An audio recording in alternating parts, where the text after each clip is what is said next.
आप सबका स्वागत है हिस्ट्री नर्ड के एक और रोचक और ज्ञानवर्धक वीडियो में। इस चैनल पे मैंने कई सारे video lectures medieval Indian history के बारे में इन डिटेल ऑलरेडी अपलोड कर चुका हूँ। तो अगर आपने वो सारे वीडियो लेक्चर्स अभी तक नहीं देखे हैं तो जरूर से जरूर देखें। आज हम इतिहास के एक और महत्वपूर्ण हिस्से के बारे में जानने वाले हैं, तुगलक डायनेस्टी। तुगलक डायनेस्टी एक ऐसी डायनेस्टी थी जो अपने कई सारे यूनिक पॉलिसीज के बारे में जानते हैं, बिग डिसीजंस के बारे में जाने जाते हैं और कई सारी अनोखी गलतियों के बारे में जाने जाते हैं। और इसी वजह से ये इतिहास में एक अपना अलग ही एक स्पेस, एक जगह रखता है। तो बिना किसी देर के शुरू करते हैं इतिहास के एक नए सफर पर। तुगलक डायनेस्टी। मैंने आपको अलाउद्दीन खिलजी के बारे में बताया था। अलाउद्दीन खिलजी जो एक महानतम राजा तो था, पर जब उसके जीवन का आखिरी वक्त चला, उसे कई सारी बीमारियां होनी शुरू हो गई। जब उसे बीमारियां शुरू हो गई, तो क्योंकि उसने एक सेंट्रलाइज्ड एम्पायर बना रखा था, सेंट्रलाइज्ड एम्पायर जहां जो एक सारा का सारा पावर है वो राजा के पास में, वो कमजोर होना शुरू। जैसे ही वो कमजोर होना शुरू हुआ, कई सारे ऐसे लोग थे जो उस चीज का फायदा उठाना चाहते थे, उस मौके का फायदा उठाना चाहते थे। मलिक कफूर जो एक one of the most prominent slave general था अलाउद्दीन खिलजी का, उसने भी इस चीज का फायदा बिल्कुल उठाया।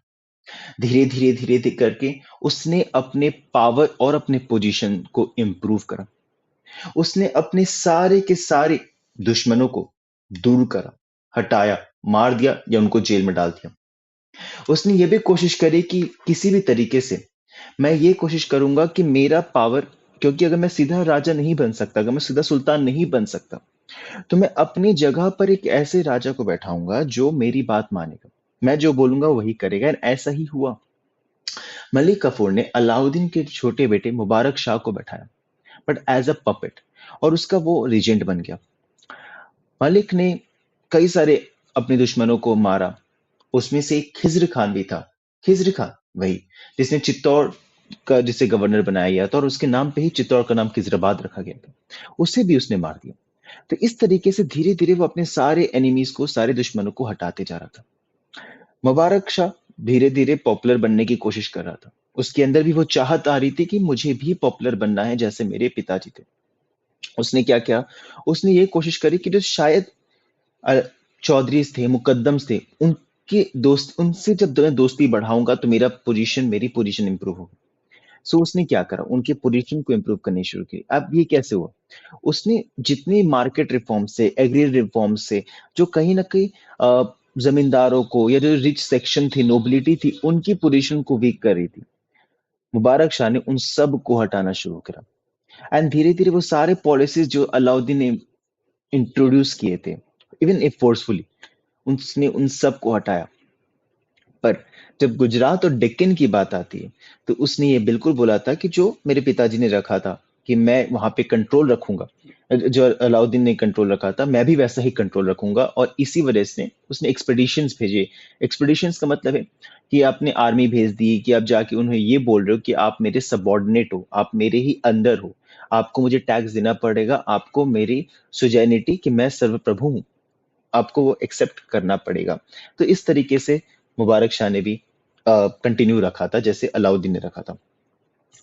बर्नी एक बहुत ही प्रोमिनेंट स्कॉलर, उसने मुबारक शाह के बारे में बताया कि वो एक होमोसेक्सुअल थे और परवर्ट थे। होमोसेक्सुअल और परवर्टनेस, तो कई सारे मॉडर्न हिस्टोरियंस मानते हैं कि ये बहुत कॉमन था टर्किश रूलर्स के बीच में। उस समय, जिस समय की हम बात करें 12वीं 13वीं शताब्दी में, उस समय बहुत कॉमन हुआ करता था। तो जो बर्नी क्रिटिसिज्म दे रहे हैं, वो एट अ पॉइंट एक कॉमन एस्पेक्ट था, तो उसे क्रिटिसिज्म के तौर पे लेना सही नहीं। पर सबसे बड़ा जो क्रिटिसिज्म था जो बर्नी ने बताया, वो ये था कि मुबारक शाह के अंदर, उसके रेन के अंदर, नए मुस्लिम जो थे, खासकर जो बराडूस कहा जाता था, जिसको बर्नी ने इग्नोबल का, वो पावरफुल बनते जा रहे थे। और जो खुशरो मलिका थे, उन उसके अंडर जो ये बराडूस होते हैं बहुत ज्यादा पावरफुल बन जाते हैं, और बराडूस के साथ मिलकर इन्होंने असैसिनेट कर देते हैं जो यंग सुल्तान होते हैं, और फिर पावर में भी आ जाते हैं 1320 के पास। बर्नी ये भी क्रिटिसाइज करते हैं कि जो बराडूस थे और जो उनके हिंदू सपोर्टर्स थे, वो मूर्ति पूजन करा करते थे।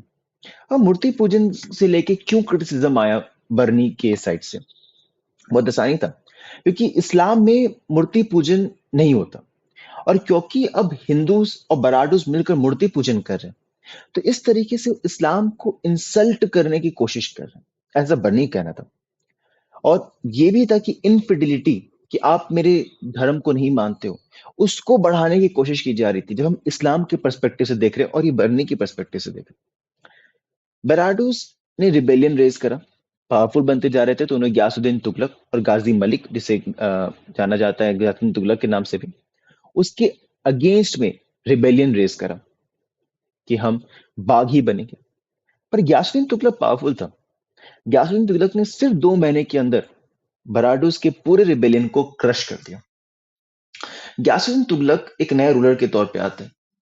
गयासुद्दीन तुगलक जब रूलर के तौर पे आता है, तो गाजी मलिक से उसने अपने आप को ये टाइटल दिया, गयासुद्दीन तुगलक का। उसने इंपीरियल पोजीशन जो थी वरांगल के ऊपर, तेलंगाना का रीजन, उसको बनाने की कोशिश की गई। फिर डेक्कन में के साथ साथ गुजरात में और फिर बंगाल में, हर एक रीजन में उसने अपना वर्चस्व बनाने की कोशिश किया, उसने अपने कंट्रोल बनाने की कोशिश किया। यहाँ पे गयासुद्दीन तुगलक ने एक बहुत ही समझदारी वाला काम किया। उसने उन सारे प्रोमिनेंट नोबल्स को भेजा जो उसके बिल्कुल करीब थे। वरांगल में उलुग खान, जो बाद में मोहम्मद बिन तुगलक के नाम से जाने जाते हैं। गुजरात के रीजन में अपने प्रोमिनेंट नोबल्स, जिन पे वो बहुत भरोसा करता था। और बंगाल तो खुद ही क्या, और मैंने आपको प्रीवियस लेक्चर में ये बताया भी है कि बंगाल जब तक गयासुद्दीन तुगलक नहीं आता, तब तक दिल्ली के दायरे से वो बाहर रहता है। पर गयासुद्दीन तुगलक सक्सेसफुली बंगाल को दिल्ली का हिस्सा बनाता है। और जब ये सक्सेस हो जाता है इतने एक लंबे स्ट्रगल के बाद, तो उस चीज को सेलिब्रेट करने की कोशिश की जाती है, एंड सेलिब्रेशन होता है। पर वो सेलिब्रेशन में होता क्या है कि पेविलियन बनाया जाता है। वो पेविलियन अनफॉर्चुनेटली कोलैप्स कर जाता है और गयासुद्दीन तुगलक की मृत्यु हो जाती है। कई सारे थ्योरीज है, कॉन्स्पिरेसी थ्योरी भी आती है कि कैसे गयासुद्दीन तुगलक की मौत हुई। कई लोग ऐसे बोलते हैं कि शायद, स्कॉलर्स ऐसे कहते हैं कि वो लाइटनिंग हुई जिसकी वजह से ऐसा हुआ। कुछ लोग ऐसे कहते हैं कि पास से बहुत सारे जो है हाथियां गुजर रहे थे, एलिफेंट्स गुजर रहे थे, परेड कर रहे थे, उसकी वजह से ऐसा हुआ। कुछ लोग कहते हैं कि मोहम्मद बिन तुगलक ने एक ऐसा इंफ्रास्ट्रक्चर बनवाया कि वो गिरना ही था, और उसी समय गिरना था जिस समय गयासुद्दीन तुगलक वहां पे थे। तो ये कितने हद तक सच है, नहीं है, ये एक मैटर ऑफ ग्रेट डिबेट है, और रिसर्च का एक इंपॉर्टेंट टॉपिक भी है। कई सारी बातों को और समझना जरूरी है। गयासुद्दीन तुगलक और मोहम्मद तुगलक की जब हम बात करते हैं, ये दोनों प्रोमिनेंट तुगलक सुल्तान जो थे, ये अलाउद्दीन की एक पॉलिसी से खुश नहीं थे। ये इनके एक्सपेंशनिस्ट पॉलिसी को बताता है, इन पॉलिटिकल टर्म्स ऑब्वियसली, कि अलाउद्दीन ये जो था, वो ये मानता था कि वो सारे टेरिटरी जो दिल्ली से दूर है, मैं अगर उन पे जीत हासिल कर भी रहा हूं, मैं उन्हें डायरेक्ट कंट्रोल में नहीं लेकर आऊंगा। मैं उनको सबऑर्डिनेट रखूंगा, या फिर उनको ये बोलूंगा कि आप मुझे टैक्स पेमेंट करते रहिए और आप मेरा वर्चस्व सुजेनिटी एक्सेप्ट कीजिए, that's subordination. But Ghiyasuddin Tughlaq और मोहम्मद बिन तुगलक के बारे में जब हम बात करते हैं, तो बर्नी ये साफ साफ बोलता है कि ये दोनों बहुत ज्यादा ही एंथुसियास्ट थे कि मुझे डायरेक्ट कमांड चाहिए, दिल्ली का डायरेक्ट कमांड चाहिए, वाइड एरिया में, हर एक एरिया में जो अभी तक हमारा पार्ट नहीं है, जो दिल्ली का पार्ट नहीं। और ये वही समय है जब वरांगल, तेलंगाना का रीजन, कोरोमंडल का region, Madurai, that is Tamil Nadu का रीजन, और द्वार समुद्रा, दैट इज कर्नाटका का रीजन, दिल्ली सल्तनत के अंदर आ जाता है। और इस तरीके से दिल्ली सल्तनत बहुत बड़ा बन जाता है। मोहम्मद बिन तुगलक ने एक बहुत ही इंपॉर्टेंट काम करा। जितने भी नए टेरिटोरी दिल्ली का पार्ट बन रहे थे, उसने उन सारी जगहों पर रेवेन्यू ऑफिशियल्स को अपॉइंट करना शुरू करा। The question is why? Because वो ये कोशिश कर रहा था कि जितना भी इनकम और एक्सपेंडिचर है, जितने पैसे आ रहे, खर्च हो रहे और बच रहे, उन सब का एक प्रॉपर ऑडिट हो। और ये ऑडिट हर एक लेवल पे था, चाहे वो टाउन लेवल हो या फिर एक विलेज लेवल हो, गांव के लेवल पे हो, हर एक लेवल पे अच्छे से इफेक्टिवली होगा, ऑडिट प्रॉपर वे में होगा। ये चीज हमें देखने मिला। और इस चीज की जिम्मेदारी अलग अलग लेवल पे अलग अलग ऑफिशियल्स को भी दी थी। मोहम्मद बिन तुगलक ने ये इसलिए करा क्योंकि उसे इस बात का ज्ञान था, because he was a learned person. उससे ज्ञान था कि अकाउंट्स या ऑडिट मेंटेन करना कितना जरूरी है। बट स्लोली ग्रेजुअली उसे ये समझ में आया कि जिस लेवल पे वो एक्सपेंशन कर रहे हैं, वो अपना ही गड्ढा खुद खोद रहे हैं। बिकॉज डिक्लाइन ऑफ तुगलक्स के पीछे ये एक बहुत बड़ा कारण बन जाता है। दो और एस्पेक्ट्स थे जो ये बताता है, जो बर्नी एक्चुअली बताने की कोशिश करता है कि एक स्टेट के कैरेक्टर को डिफाइन करा जाता है। ऑल्दो ये थोड़ा सा एक साइडलाइन एस्पेक्ट आता है जो हमने कंटिन्यूटी में बात करी, बट ये इंपॉर्टेंट है बिकॉज ये बर्नी के पर्सपेक्टिव को बताएगा इन टर्म्स ऑफ कैसे वो ग्यासुद्दीन तुगलक अ, और अलाउद्दीन को और जलालुद्दीन को देखते हैं कंपैरेटिव सेंस में, और ये इंपॉर्टेंट है। बर्नी ने हमेशा बोला कि welfare of the people is one of the most important aspect. और यहाँ पे वो अलाउद्दीन को प्रेज भी करता है और अलाउद्दीन को दुकारता भी। प्रेज इसलिए किया बिकॉज उसने मार्केट रिफॉर्म्स और जो एग्रेरियन रिफॉर्म्स लाए, उससे इन्फ्लेशन उसने कंट्रोल करा, अलाउद्दीन ने supply of the commodities maintain करके रखा, and so on and so fourth, जिसके बारे में हमने बात कर रखा है। बट उसने क्रिटिसाइज भी किया अलाउद्दीन को, ये कहते हुए कि आपने फोर्स किया लोगों को कि आप एक्सेप्ट करो वो डिसीजन जो वो चाहता है, एंड उसके लिए उसने ब्लडशेड किया, टॉर्चर किया, एंड क्या नहीं किया, जो गलत है। बट जलालुद्दीन खिलजी जो था वो ह्यूमैनिटेरियन लिबर्टी के एस्पेक्ट पे जाता था, and one of the good sultans में जलालुद्दीन खिलजी का नाम आता है। जो जलालुद्दीन खिलजी ने पॉलिसीज अपनाए, ग्यासुद्दीन तुगलक ने उन्हीं पॉलिसीज को एक ब्रॉडर वे में इंप्लीमेंट करा। एंड इसी वजह से बर्नी ग्यासुद्दीन तुगलक को भी प्रेज करता है कि आपने पॉलिसी ऑफ मॉडरेशन को अपनाया, अपने वेलफेयर मेजर्स को अपनाया, अपने लिबरल अप्रोच को अपनाया। और ये एस्पेक्ट जो टैक्सेशन का है, उसने ये भी मेंशन करा कि टैक्स आपने लगाया, ये लगाया, इतना लगाया कि कोई इतना अमीर भी ना हो जाए जो आपके अगेंस्ट रिबेल कर दे, बट कोई इतना गरीब भी ना हो जाए जो आपके अगेंस्ट रिबेल कर दे। तो आपने बीच पे रखने की कोशिश करी, एंड वो अपने आप में बहुत ही एक इम्पोर्टेंट डिसीजन कह सकते हैं।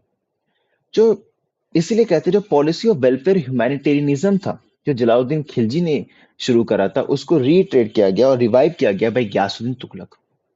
ग्यासुद्दीन तुगलक ने और एक बहुत इंपॉर्टेंट काम करा, क्योंकि पहले अलाउद्दीन के टाइम से, पहले के सुल्तान के टाइम पे भी कई सारे ऐसे लोग थे, नोबल्स थे, जिनकी पोजीशन वीक हो गई थी, और उनको अपनी जमीनें, अपनी पुश्तैनी जमीनें, उनको अपना कैपिटल सब खोना पड़ा था। तो और उस समय क्या होता था, थियोलॉजियंस जो धार्मिक बातें करा करते थे, जो प्रीस्ट क्लास हुआ करते थे, जो काजी क्लास हुआ करते थे, वो बहुत ज्यादा रिच होते जा रहे थे। तो ग्यासुद्दीन तुगलक ने क्या किया, ग्यासुद्दीन तुगलक ने पहले तो वो जितने भी काजीज और मुफ्तीज हुआ करते थे उनको उनके एसेट्स को ऑडिट करा, जमीनों को ऑडिट करा, कैपिटल और वेल्थ को ऑडिट करा, और जहां जहां पे उनको एक्सेस लगा बियॉन्ड द लिमिट, वहां से उनको सीज किया और अपने स्टेट ट्रेजरी में लेके आया, और फिर यहां से डाइवर्ट करते हुए नोबल्स को इन फॉर्म ऑफ इक्ता, इन फॉर्म ऑफ इक्ता दे दिया। तो ये इक्ता कॉन्सेप्ट इल्तुतमिश के दौरान भी हमने बात करी, तो आपको वहां से भी बेटर वे में समझ में आएगा, राइट। यासिन तुगलक एक चीज इंपॉर्टेंट ये भी है कि आप यहाँ पे ये समझ सकते हो कि क्योंकि उसने थियोलॉजियंस की जमीनों को लिया, उनके कैपिटल को लिया, तो क्या वो एक नॉन मुस्लिम आइडेंटिटी को बनाने की कोशिश कर रहा था? But answer is no. Neither Yasin Tughlaq nor Muhammad bin Tughlaq were infidel, no. दोनों के दोनों एक स्ट्रॉन्ग सपोर्टर थे मुस्लिम इस्लामिक आइडियोलॉजी के, इस्लाम के एक स्ट्रिक्ट मुस्लिम थे, और वो बहुत ज्यादा अधेयर करते थे वो सारे आइडियाज को, वो सारे प्रैक्टिसेस को, वो सारे नॉर्म्स को जो इस्लाम में माने जाते हैं, रमजान, रोजा, हर एक चीज को। और वो ये भी ध्यान रखते थे कि वो सारी चीजें इंप्लीमेंट भी इफेक्टिवली हो। But at the same point of time Barani ये भी बताता है कि चाहे वो ग्यासुद्दीन तुगलक हो या मोहम्मद बिन तुगलक हो, दोनों ने कभी भी एज इट इज बातों को जो शायद शरिया के नाम को लेके बताया गया हो, उसको इम्प्लीमेंट नहीं करा। यासीन तुगलक ने ये बात बोली कि मैं एज इट इज नहीं इम्प्लीमेंट करूंगा। अगर वहां पे नैरो इंटरप्रिटेशन होगा शरिया का, मैं खुद की कॉन्शियसनेस को इस्तेमाल करूंगा, खुद की सोच को इस्तेमाल करूंगा, and then I will decide कि क्या चीज इंप्लीमेंट होनी चाहिए और क्या चीज नहीं। Same goes for Mohammad bin Tughlaq, जिसे बर्नी कहता है कि एज अ क्रिटिसिज्म पार्ट था, बट शायद उसके एडवांट उसके एक पॉजिटिव साइड को देखना बेटर रहेगा, कि मोहम्मद बिन तुगलक के बारे में ये बोला गया कि वो हमेशा रीजन ढूंढता था, ऑब्जेक्टिविटी ढूंढता था, प्रूफ ढूंढता था, तब जाके वो इंप्लीमेंट करता था। ऑल्दो उसने मोहम्मद बिन तुगलक को एक्यूज भी करा है कि उसने राजनीति और धर्म दोनों को मिलाने की कोशिश करी, काइंड ऑफ पॉजिटिव सेक्युलरिज्म, कि जो राजनीतिक एस्पेक्ट है वो धर्म को भी ऊपर से देखता रहेगा, और जहां पे जरूरत पड़ेगी वहां पे उसको कंट्रोल भी करेगा। और मोहम्मद बिन तुगलक के बारे में ये भी बोला जाता है कि वो जादू टोना पे, मिस्टिसिज्म पे भरोसा नहीं करते थे, बट कहीं ना कहीं वो इसके बावजूद एक पहला सुल्तान के तौर पे आता है जो सूफी सेंट मोइनुद्दीन चिश्ती के दरगाह भी जाता है, वहां उनसे दरगाह भी जाता है, और उसने उसको उनको ड्यू रिस्पेक्ट भी दिया। एंड ना सिर्फ सूफीज्म बल्कि जैनिज्म की तरफ भी मोहम्मद बिन तुगलक का एक इंक्लिनेशन हमें देखने को मिलता है। जैन स्कॉलर जिन प्रभा सूरी और राजेश शेखर, इनसे भी उसकी मुलाकात होती, और बहुत ज्यादा ग्रांट भी दिया होता है मोहम्मद बिन तुगलक ने जैन सेंट्स को, उनके रिलीजियस प्लेसेस को। बर्नी मोहम्मद बिन तुगलक को एक पार्ट और क्रिटिसाइज करते हैं, बहुत ज्यादा क्रिटिसिज्म है। एंड इसी वजह से जब हम आगे समझेंगे कि क्या क्या एस्पेक्ट पे मोहम्मद बिन तुगलक को और क्रिटिसाइज किया जाता है, खासकर उसकी पॉलिसीज की वजह से, एट द एंड हमें ये समझ में आएगा कि जब मोहम्मद बिन तुगलक की मृत्यु होती है, तो स्कॉलर्स ये भी कहते हैं कि शायद मोहम्मद बिन तुगलक जो है, उसकी मृत्यु होना मोहम्मद बिन तुगलक के लिए भी अच्छा था और उन लोगों के लिए भी अच्छा था जिसपे वो राज कर रहा था। We'll discuss about this theory in great detail. If not detail, but मैं definitely बताऊंगा, and that is something very interesting. Because आपको समझ में आया कि exactly scholars कैसे देख रहे थे मोहम्मद बिन तुगलक को, right? So we'll wait for please wait for the next lecture, वहां पे हम इस बारे में बात करेंगे। हाँ, तो अभी हम ये बोल रहे थे कि बर्नी ने मोहम्मद तुगलक के ये बताया कि वो बहुत ज्यादा ही अजीब काइंड ऑफ इंसान था। तुरंत गुस्सा हो जाना, तुरंत डिसीजंस ले लेना, आप भी लेते होंगे राइट? कि आप तुरंत गुस्सा हो जाते हैं, हड़बड़ा कर डिसीजन ले लेते हैं कि नहीं, मतलब मुझे एक फोन चाहिए तो मतलब मुझे चाहिए, ये एक्शन होना चाहिए तो एक्शन होना चाहिए। बस ऐसा ही था मोहम्मद बिन तुगलक। और सबसे बड़ी बात है कि जैसे आप होते हैं ना कि मैं किसी की बात नहीं सुन रहा, मैं अपनी ही मैं खुद मुझे जो सही लग रहा है मैं वही मानूंगा। ऐसा था मोहम्मद बिन तुगलक भी। और ये कारण हुआ क्योंकि उसने जो उसके ऑब्वियसली नोबल्स हुआ करते थे जो शायद बहुत ज्यादा ही आई वुड से कि कॉन्शियसली एक्टिव थे, चीजों को सोच समझ के डिसीजंस लेते थे, वैसा उन लोगों की बात वो नहीं मानता था। And that's the reason being, चाहे मोहम्मद बिन तुगलक के जो पॉलिसीज थे वो बहुत ज्यादा एडवांस थे और शायद अच्छे भी थे, बट वो इम्प्लीमेंट नहीं हो पाए, और शायद इसी वजह से वो फेल भी हो गए। और ये बहुत बड़ा कारण है जिसकी वजह से वन ऑफ द लाइक एक एडवांटेज बन सकता था शायद, शायद और एक पॉजिटिव साइड से मोहम्मद बिन तुगलक को हम देखते, but in terms of failure हम उससे ज्यादा देखते। तो ये कारण है। इबन बतूता भी मोहम्मद बिन तुगलक को ये कहते हैं कि बहुत ज्यादा ब्रॉड बनने की कोशिश कर रहे थे, एंड उसने छोटे और लो बॉन्ड्स को भी हायर पोजीशन में दिया था। एंड यहाँ पे एक एस्पेक्ट और आता है जो बतूता बताने की कोशिश करता है कि ये ऐसा एक इंसान था जो तुरंत मिलते ही, जैसे मैं किसी से मिलूंगा, मैं सुल्तान हूँ, मुझे ये बंदा पसंद आया, मुझे ये बंदा पसंद आया, मैंने बोला कि आज से आपके पास हजारों बीघा जमीन, आपके पास कई सारे सोने के जेवरात, ये घर वो, और अब तुरंत अमीर बन गए रातों रात। Eight the same point of time कोई बहुत ज्यादा अमीर बंदा है, मुझे वो देखा, पसंद नहीं आया, मैंने बोला आज से आपका सारा प्रॉपर्टी मेरा। तो with in seconds, with in minute वो डिसीजन ले सकता था, किसी अमीर को गरीब बना देता था, किसी गरीब को अमीर बना देता था। तो इस तरीके से मैं डिसीजन लिया करता था। एंड ये शो करता है कितना तो हिस्ट्री था, right? So this is it for this video lecture. I know ये video lecture complete नहीं है, but we'll try to cover all the remaining aspects in great detail because मैं हसल में इनकम्प्लीट चीजें आपको नहीं पढ़ाऊंगा. We'll provide you all the detail notes. We provide all the detail required content in or say required content in great detail in your upcoming lectures. So पढ़ते रहे. And before ending our video lecture, I request you all to please like करें, comment करें, share करें इन video lectures को उन सब के साथ जिसको इनकी requirement हो. सब्सक्राइब करें and don't forget to press the bell notification. इन सारी वीडियो लेक्चर्स की पीडीएफ्स आपको हमारे इंस्टाग्राम बायो के सेक्शन में पीडीएफ के फॉर्म में फ्री ऑफ कॉस्ट अवेलेबल होंगे. एंड किसी तरह की डाउट हो आप मुझसे कमेंट सेक्शन में या फिर हमारे इंस्टाग्राम पे भी आके आप मुझसे पूछ सकते हो. इंस्टाग्राम की आईडी आपको डिस्क्रिप्शन बॉक्स में पिन मिल जाएंगी. चलिए पढ़ते रहिए. जय हिंद.